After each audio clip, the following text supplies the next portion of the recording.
Hi friends, ఈరోజు recipes పుల్లని మామిడికాయ పప్పు, కాకరకాయ ఉల్లి కారం ఫ్రై. మామిడికాయ పప్పుని చేసుకోవడానికి 1 కప్పు కందిపప్పును తీసుకొని శుభ్రంగా కడిగి ఉంచుకోవాలి. శుభ్రంగా కడిగిన కందిపప్పులో 1 కప్పు మామిడికాయ తురుము, ఒక పెద్ద మామిడికాయను తొక్క తీసి సన్నగా తురిమి వేసుకున్నానండి. అలాగే ఒక పెద్ద సైజు టమాటా, 3 పచ్చిమిరపకాయలను కట్ చేసుకుని వేసుకోవాలి. కొంచెం పసుపు, 1 స్పూన్ కారం వేసి బాగా కలపాలి.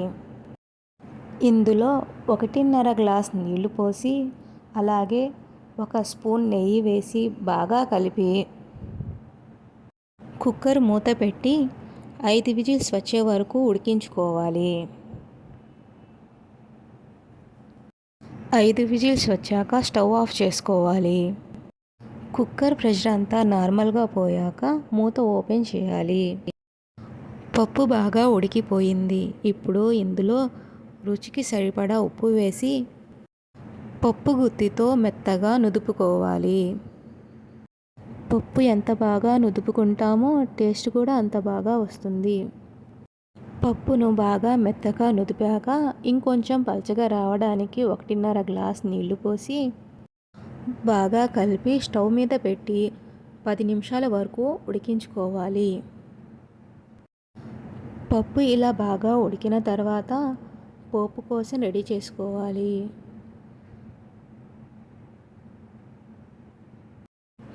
పోపు కోసం వేరే బాండి తీసుకొని అందులో కొంచెం నూనె వేసి వేడి చేసుకోవాలి. నూనె వేడి అయిన తర్వాత అందులో 1 స్పూన్ తాలింపు గింజలు వేసి వేయించుకోవాలి. తాలింపు గింజలు కొంచెం వేగిన తర్వాత అందులో ముందుగానే కచ్చా పచ్చాగా దంచిపెట్టుకున్న వెల్లుల్లి రెబ్బలను వేయాలి. వెల్లుల్లి రెబ్బలు బ్రౌన్ కలర్ వచ్చే వరకు ఫ్రై చేసుకొని అందులో ముందుగానే కట్ చేసి పెట్టుకున్న ఉల్లిపాయను బ్రౌన్ కలర్ వచ్చే వరకు ఫ్రై చేసుకొని 4 ఎండుమిరపకాయలు కట్ చేసుకొని వేసుకోవాలి. అలాగే కొంచెం కరివేపాకు కూడా వేసి బాగా ఫ్రై చేసుకోవాలి. పోపు మొత్తం బాగా ఫ్రై అయిన తర్వాత అందులో ముందుగానే చేసి పెట్టుకున్న పప్పుని వేసి బాగా కలిపి 5 నిమిషాల వరకు సిమ్లో పెట్టి ఉడికించాలి. అంతే, పుల్లని మామిడికాయ పప్పు రెడీ. వేడి వేడి అన్నంలో కొంచెం మామిడికాయ పప్పు, కొంచెం నెయ్యి వేసుకొని తింటే ప్లేట్లు ఖాళీ అవ్వాల్సిందే. కాకరకాయ ఫ్రై చేసుకోవడానికి కాకరకాయలను ముందుగానే క్లీన్ చేసుకొని అందులో కొంచెం పసుపు, ఉప్పు, చింతపండు వేసి 1 టీ గ్లాస్ నీళ్లు పోసి నీళ్లు మొత్తం ఇంకిపోయే వరకు కాకరకాయలను ఉడికించుకోవాలి. ఇలా ఉడికించి పెట్టుకున్న కాకరకాయలను సగానికి కోసి మధ్యలో ఉన్న గింజల్ని మొత్తాన్ని తీసివేయాలి. ఇప్పుడు స్టవ్ మీద ఒక కడాయి పెట్టుకొని అందులో 2 లేదా 3 స్పూన్ల నూనె వేసి వేడి చేసుకోవాలి. నూనె బాగా వేడి అయిన తర్వాత అందులో ముందుగానే కట్ చేసి పెట్టుకున్న కాకరకాయలను వేసి సన్నని మంట మీద ఫ్రై చేసుకోవాలి. మధ్యలో కొంచెం ఆయిల్ వేస్తూ కాకరకాయలు బ్రౌన్ కలర్ వచ్చే వరకు ఫ్రై చేసుకోవాలి. కాకరకాయలను ఉడికించుకోవడం వల్ల నూనె అనేది ఎక్కువగా పీల్చుకోదు. కాకరకాయలు బ్రౌన్ కలర్ వచ్చే వరకు గ్యాస్ ఫ్లేమ్ని మనం సిమ్లో కానీ లేదా మీడియంలో కానీ ఉంచుకొని కుక్ చేసుకోవాలి. కాకరకాయలు ఇలా బ్రౌన్ కలర్ వచ్చిన తర్వాత ఇందులో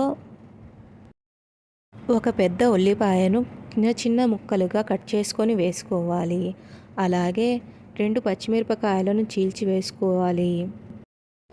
కొంచెం కరివేపాకు, కొంచెం పసుపు, రుచికి సరిపడా సాల్ట్ వేసి బాగా కలపాలి. బాగా కలిపిన తర్వాత మూత పెట్టి ఉల్లిపాయలను మగ్గనివ్వాలి. ఉల్లిపాయలు బాగా మగ్గిన తర్వాత ఇందులో కొబ్బరి మసాలా కారం వేసుకోవాలి. 2 స్పూన్ల ఎండు కొబ్బరి ముక్కలు, 5-6 వెల్లుల్లి రెబ్బలు, 1 స్పూన్ ధనియాలు, 1 స్పూన్ జీలకర్ర, 2 స్పూన్ల కారం వేసి కొబ్బరి మసాలా కారంను రెడీ చేసుకోవాలి. 1/2 స్పూన్ పంచదార వేసి బాగా కలపాలి. పంచదార వేసుకోవడం వల్ల కారం అనేది అంత ఘాటుగా ఉండదు. కొబ్బరి కారం అంతా కాకరకాయలకు పట్టే వరకు మంటను సిమ్లోనే ఉంచుకొని మధ్య మధ్యలో కలుపుతూ ఫ్రై చేస్తూ ఉండాలి. 5 నిమిషాలు ఫ్రై చేసుకున్న తర్వాత కాకరకాయ ఉల్లికారం రెడీ. లంచ్ థాలీని రెడీ చేసుకోవడానికి ముందుగా ఒక పెద్ద ప్లేట్ తీసుకొని అందులో వైట్ రైస్ వేసుకోవాలి. అలాగే 4 చిన్న కర్రీ బౌల్స్ తీసుకొని మామిడికాయ పప్పు, కాకరకాయ ఫ్రై, పెరుగు, అలాగే మామిడికాయ ముక్కలను సర్వ్ చేసుకోవాలి. కొంచెం ఉసిరికాయ పచ్చడి, నెయ్యి వేసుకుంటే లంచ్ థాలీ రెడీ.